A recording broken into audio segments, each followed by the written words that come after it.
Those working to provide housing for the poorest Australians say there's new momentum after the federal budget. The Turnbull government unveiled a number of measures to boost subsidised social housing, but waiting lists are as long as ever. Social Affairs correspondent Norman Hermont reports.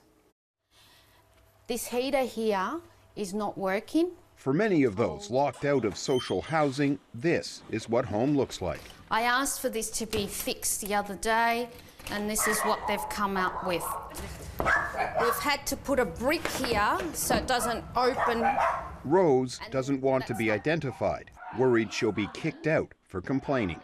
We've been told not to use this oven at any point.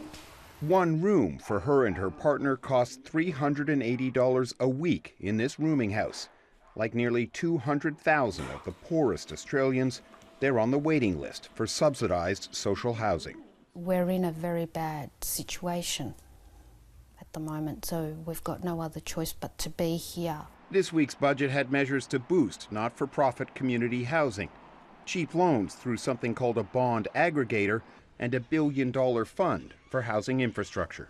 Really good start in the budget, very encouraging. The bond aggregator is going to be a really useful tool, but it's not the entire answer. In fact, advocates for the homeless say it doesn't go nearly far enough to solve what is an enormous problem. We need to be remembering that there are very poor people at the moment who aren't able to access social housing and who are really struggling to access the private rental market.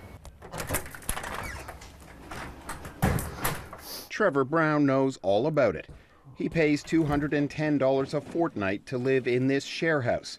Before this, he lived in a van for nearly 6 years.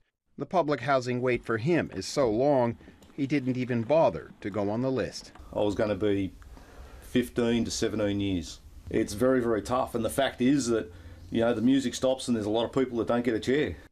His own home is as far away as ever. Norman Hermont, ABC News.